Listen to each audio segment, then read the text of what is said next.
As the floods ravaged through the small town, Officer Harper noticed a frantic cat clinging desperately to a car door handle. The police boat edged closer, intent on saving the distressed animal, but the cat fiercely resisted any attempts to be rescued. Welcome to Wonderbot Animals. Harper couldn't help but wonder why. It wasn't until they pulled closer that they understood the cat's strange refusal. "Let's go, Harper. It doesn't want to come. Just leave it," Officer Cliff said as he spotted a woman desperately waving her arms in the air in the distance.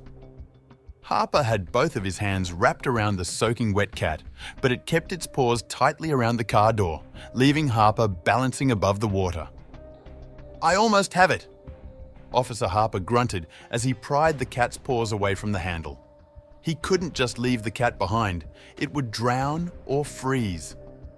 Suddenly, his eye fell on something inside the car, and he let go of the cat immediately. "We have to open it up!" Officer Harper yelled, his eyes wide in shock. Officer Cliff wasn't impressed. "That woman over there needs help. Just get the damn cat," he yelled at his colleague. The water level was still rising, and people were climbing up the roofs of their houses just to be safe. Time was a sensitive matter, but Officer Harper had seen something he just couldn't ignore. With a final pull, the cat let go, and Officer Harper dropped it on a towel on the boat.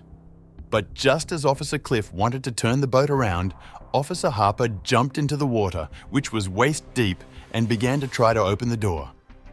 "What are you doing?" Officer Cliff frantically asked, but Officer Harper didn't respond. He was fully focused on opening the door, which was difficult as the water worked against it. After a few failed tries, Officer Harper got out his gun and smashed the car window with it. Shards of glass splashed into the water as Harper cleared the edges from any glass left behind. It was now safe for him to climb inside the vehicle. But why was he so interested in the car in the first place? "Harper, get on the boat! That is an order!" Officer Cliff suddenly yelled. Luckily, Harper had already found what he was looking for, and he climbed back on the boat, soaked from the waist down. "What the hell were you thinking?" Officer Cliff said as he turned the boat around. Harper looked at the object in his hand and held it up so Cliff could see. "This is what I was thinking." Officer Harper held a woman's purse in his hands that seemed oddly familiar to Cliff. "Where have I seen that before?" he asked, now less angry and more curious. As they sped to the arm-waving woman, Officer Harper opened the purse and found a wallet inside. As he read the ID card, his eyes widened in shock. "This is your daughter's purse," he carefully said. Officer Cliff's face turned instantly pale. "Luna's purse?" he asked, his voice shaking. Officer Harper nodded his head as he looked at the shivering cat cuddling up against the purse. It seemed it felt safe near the purse as the cat began to loosen up. "Have you seen this cat before?" Officer Harper asked, hoping to find a link, but Cliff shook his head. After securing the woman on the boat and taking her to safety, Officer Cliff called his daughter. To his worry, she didn't pick up. He rang her 2, 3, even 4 times, but each time, the call went straight to voicemail. Harper could see the worry written all over his colleague's face. The water had swept through town without warning this morning, and there were still a lot of people unaccounted for. Sadly, his daughter was one of them now. Suddenly, Officer Harper's eye fell on a small collar around the cat's neck. It had a name tag so dirty and black that he had missed it the first time. As he wiped away the dirt, a name and a phone number appeared, so Harper showed it to Officer Cliff. "Have you seen this name before?" Harper asked. Judging by Officer Cliff's eyebrow raise, he did. "Culligan?" Cliff said, squinting at the name tag. His mind raced, trying to place where he had heard that name before. Harper, noticing his confusion, asked, "You recognize it?" Cliff nodded slowly, the wheels in his head turning. "Yeah, but I can't remember from where. It's so familiar though." He rubbed his forehead, frustration building. The urgency of the situation didn't help. They needed to figure this out, and fast. Cliff stared at the tag, trying to jog his memory. "It's on the tip of my tongue," he muttered. Harper glanced around, keeping an eye on the rising water. "We need to move, Cliff. Think, where could you have seen it?" Cliff shook his head, annoyed at his own memory. "I know the name, but I just can't place it." He clenched his fists, determined to remember. The name Culligan meant something important. Suddenly, it clicked. "Facebook! Instagram!" Cliff exclaimed. Harper looked puzzled.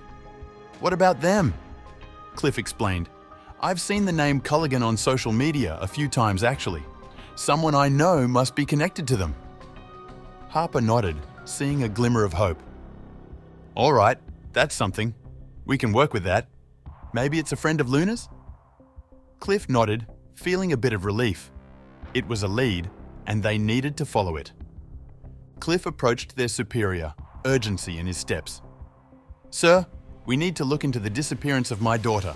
We've found a lead," he said, showing the purse and explaining the connection. The superior nodded, understanding the gravity of the situation. "Go, Cliff. Take Harper with you. Find your daughter." Cliff felt a mix of dread and determination. "Thank you, sir. We'll bring her back." With renewed purpose, they headed towards their next step. While Cliff and Harper shifted focus, the rest of the officers continued their rescue efforts. "We'll handle the search," one officer assured them. Cliff nodded gratefully. "Thank you. We need all hands on deck." The team worked seamlessly, pulling people from rooftops and guiding them to safety. Cliff and Harper exchanged a glance, both understanding the weight of their new mission. They had to find Luna, and time was running out. Harper and Cliff burst into the station, dripping wet. They ignored the curious glances from their colleagues and headed straight for the computer room. "We need to find out who this Culligan is," Cliff said, urgency in his voice. Harper nodded, already pulling up a chair. "Let's get to work. Time's ticking." They both logged in, the room silent except for the clacking of keys and their rapid breathing. Cliff logged into his computer and opened Facebook and Instagram. "I'll check Facebook, you take Instagram," he told Harper. They worked in tandem, fingers flying across keyboards. Cliff's eyes scanned countless profiles and posts, searching for any clue. Come on," he muttered to himself, frustration mounting. Harper occasionally glanced over, offering silent support. They had to find something, anything that could lead them to Luna.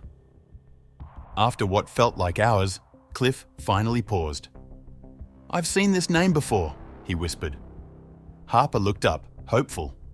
"Where?" Cliff scrolled through Luna's posts. "This Culligan account, it's always liking and commenting on Luna's pictures." Harper leaned in closer, peering at the screen. "You're right. It's everywhere." Cliff's heart raced. This is it. This is the connection we've been looking for. He felt a spark of hope. Cliff clicked through Luna's pictures, each one revealing the same pattern. Culligan liked this one and this one, he pointed out. Harper nodded. "And look at the comments. Always positive, always there." Cliff frowned, realizing how close this account seemed to Luna. "We need to check this account out." Harper agreed. "Let's dig deeper, see what we can find." The urgency was palpable, and they both felt it. Cliff tried to access Culligan's account, but his face fell. "It's private," he said, frustration evident. Harper sighed. "Of course it is. Can we send a request?" Cliff nodded, sending the request immediately. "We'll have to wait and see if they accept." The clock was ticking, and they were running out of time. "What do we do now?" Harper asked, but Cliff was already thinking of their next move. Culligan was their only lead, so Cliff and Harper dug into every detail. "Check the photos, comments, anything we missed," Cliff said, his eyes scanning the screen. Harper nodded, clicking through posts, zooming in on details. "There's got to be something here," Harper muttered. They scrutinized every interaction, hoping for a clue. "Wait, look at this," Harper pointed out.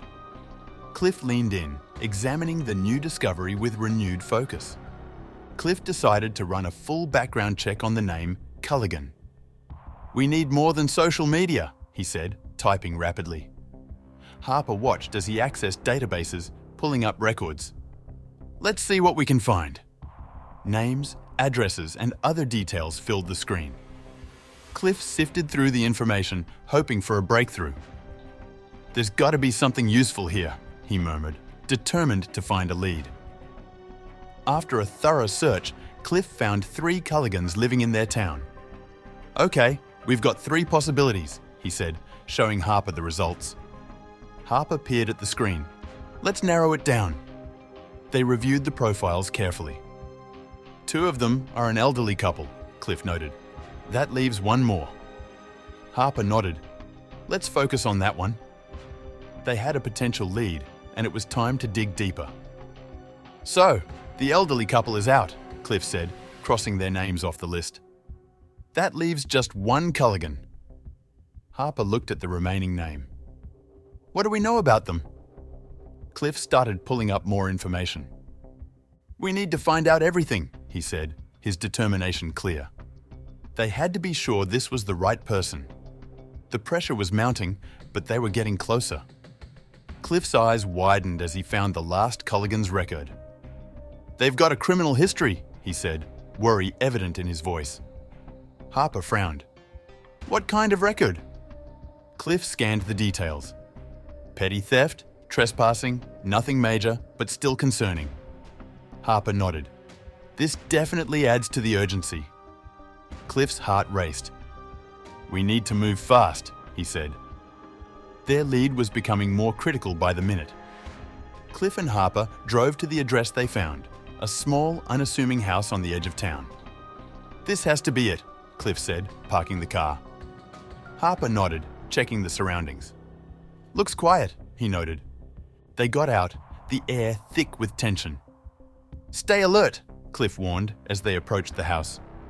They had no idea what to expect, but knew they had to be prepared for anything. The area around the house was still flooded, though the water was slowly receding. Watch your step, Harper said, navigating the muddy ground. Cliff followed, careful not to slip. This place must have been hit hard, he observed. Harper nodded. Yeah, but it's starting to clear up. They moved closer to the house, the water swirling around their boots. Each step brought them closer to potential answers, and Luna. Cliff knocked on the door, his fist echoing in the quiet. Anyone home? He called out, but there was no response. Harper frowned, looking around. Maybe they're not here, he suggested. Cliff knocked again, louder this time. We need to be sure, he insisted. The silence was unsettling. They waited, tense and alert, but the door remained closed. Let's check around, Cliff finally said, determination in his voice. The cat started to get agitated, squirming in Harper's arms. What's with you? He asked, trying to calm it. The cat meowed loudly, its eyes fixed on the house. I think it recognizes this place, Cliff said, watching the cat closely. Harper nodded. It's acting like it knows something we don't. The cat's agitation only heightened their sense of urgency. We need to find out what's going on, Cliff urged. Sensing the urgency, Harper decided to check the back of the house. I'll see if there's another way in, he said, handing the cat to Cliff. Be careful, Cliff warned, staying at the front. Harper moved quickly, circling the house. The cat continued to meow, now in Cliff's arms. Shh, it's okay, Cliff tried to soothe it. Harper disappeared around the corner, leaving Cliff to wait and hope for a breakthrough. Harper found the back door slightly ajar. Hello? Police! He called out, his voice steady but cautious. The door creaked as he pushed it open, stepping inside. He glanced around, eyes sharp for any signs of movement. Is anyone here? He called again, listening intently. The house felt strangely still, the silence almost oppressive. He took a deep breath, ready for anything that might come next. The house was eerily quiet, except for the faint sound of water dripping. Harper's footsteps echoed softly as he moved through the hallway. This place gives me the creeps, he muttered to himself. The silence was thick, wrapping around him like a heavy blanket. Every creak and groan of the old house made his heart race. He kept his senses alert, knowing something could happen at any moment. The muffled meows of the cat in Cliff's arms added to the tension. Outside, Cliff tried to calm the cat, but it kept squirming. "Shh, it's okay," Cliff whispered, his eyes darting towards the house. Inside, Harper could hear the faint sound of the cat's distress. It made the eerie silence even more unsettling. He clenched his jaw, determined to stay focused. They had to find Luna, and fast. Suddenly, Harper heard a rustling sound from one of the rooms. He froze, listening intently. "Who's there?" he called out, his voice steady. The rustling stopped for a moment, then continued, softer this time. Harper's heart pounded in his chest as he inched closer to the sound. He took a deep breath, preparing himself. Whatever was making that noise, he was ready to confront it. Cautiously, Harper approached the sound with his hand on his holster. He moved silently, every sense on high alert. "Show yourself," he demanded, inching closer to the door. The rustling grew louder, more frantic. Harper's fingers tightened around his holster, ready to draw his weapon if needed. He had to be careful, but he also had to move fast. Taking a deep breath, he prepared to turn the corner. As Harper turned the corner, he found a young man, soaked and shivering. The man looked up, startled, his eyes wide with fear. "Who are you?" Harper asked, keeping his voice calm. The young man stammered, I'm just trying to help." Harper took in the sight of him, dripping wet and clearly scared. He lowered his hand from his holster, sensing the man wasn't a threat. The man was trying to clean up the water seeping into the house. He used a rag to mop up the puddles, his movements frantic and desperate. "What are you doing?" Harper asked, watching him. The young man glanced up. "The water's coming in fast. I'm trying to stop it." Harper nodded, understanding the urgency. "We need to talk," he said, stepping closer. The man paused, looking wary. "Culligan Perro?" Harper asked, and the young man nodded, looking surprised and scared. "Yeah, that's me," he said, his voice trembling. Harper took a step forward, his expression serious. "We need your help. Do you know Luna, Cliff?" Culligan's eyes widened in recognition. "Luna? What about her?" Harper held up the purse they had found. Culligan's fear deepened, realizing the gravity of the situation. Harper quickly explained the situation and showed him Luna's purse.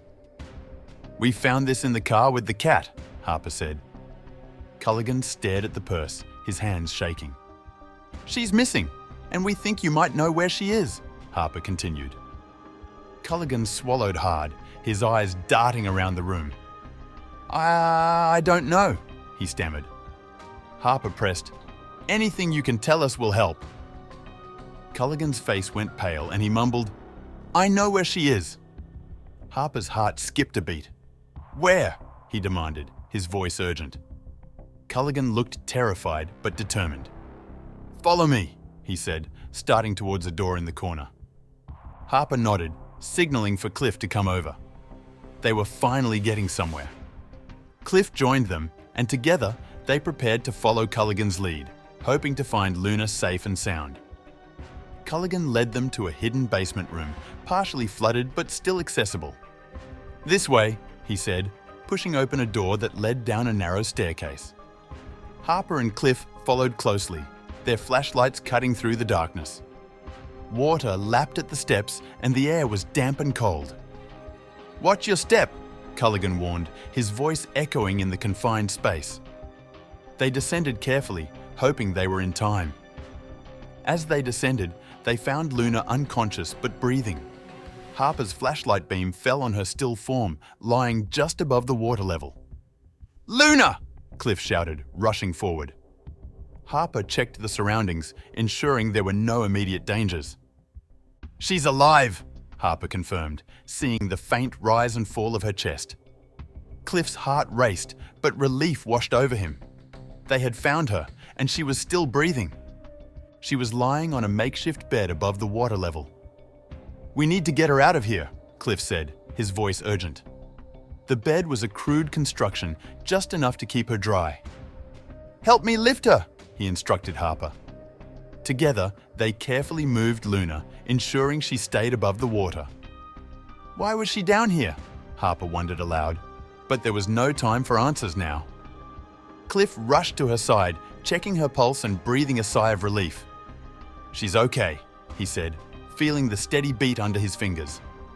Harper nodded, keeping an eye on Culligan, who hovered nervously nearby. We need to get her out of here and to a hospital, Cliff said, his mind racing with next steps. They had found Luna, but the situation was still critical. Luna's steady pulse reassured Cliff and Harper of her condition. She's going to be okay, Harper said, a smile breaking through the tension. Cliff nodded, feeling a wave of relief. Thank God, he muttered. They carefully began to carry her up the stairs, taking care not to jostle her too much. Culligan followed, looking both guilty and anxious. Cliff glanced back, ready to demand some answers as soon as Luna was safe. Officer Cliff demanded answers from Culligan, who seemed hesitant and nervous. What's going on here? Why was Luna in the basement? Cliff's voice was firm, eyes locked on Culligan. The young man fidgeted, avoiding eye contact. I don't know, he stammered. Harper stood by, watching the exchange closely. Cliff stepped closer, his frustration growing. Start talking, Culligan. We need the truth now. Culligan cast worried glances at Luna and refused to speak. His silence only made Cliff more suspicious. Why are you protecting her? Cliff demanded, his patience wearing thin. Culligan shook his head, his lips tightly sealed. Harper exchanged a concerned look with Cliff. We don't have time for this, Harper said. Cliff nodded, his mind made up. You're coming with us, he said firmly. Sensing something was off, Cliff decided to take Culligan into custody. You're not leaving our sight until we figure this out, he said. Culligan's eyes widened in fear. But I didn't do anything, he protested. Harper moved in, ready to back up Cliff's decision. We'll sort this out at the station, Cliff said, not budging. Culligan's nervous behavior only confirmed their suspicions. Culligan protested, but Harper restrained him for further questioning. You can't do this, Culligan yelled, struggling against Harper's grip. Just cooperate, and it'll go easier for you, Harper advised, keeping his hold firm. Cliff stayed focused on Luna, ensuring she was stable. We need answers, and you're the only one who can give them, Cliff said, his tone leaving no room for argument. Cliff hoped to get to the bottom of the situation back at the station. Let's get moving, he said, leading the way out of the basement. Harper kept a firm grip on Culligan, who had stopped struggling but still looked fearful. We'll figure this out, Harper reassured him, though his tone was cautious. Cliff glanced back at Luna, then at Culligan. They needed answers, and fast. Harper and Cliff carefully carried Luna out of the basement and back to the boat. Watch your step, Harper said, navigating the slippery stairs. Cliff nodded, making sure Luna was secure in his arms. The cat followed them, meowing softly. They moved quickly, the urgency of the situation clear. We need to get her to safety, Cliff said, determination in his voice.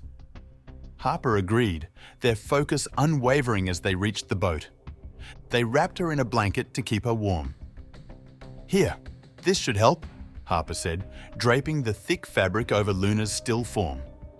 Cliff tucked it around her, making sure she was covered. She's so cold, Cliff muttered, worry etched on his face.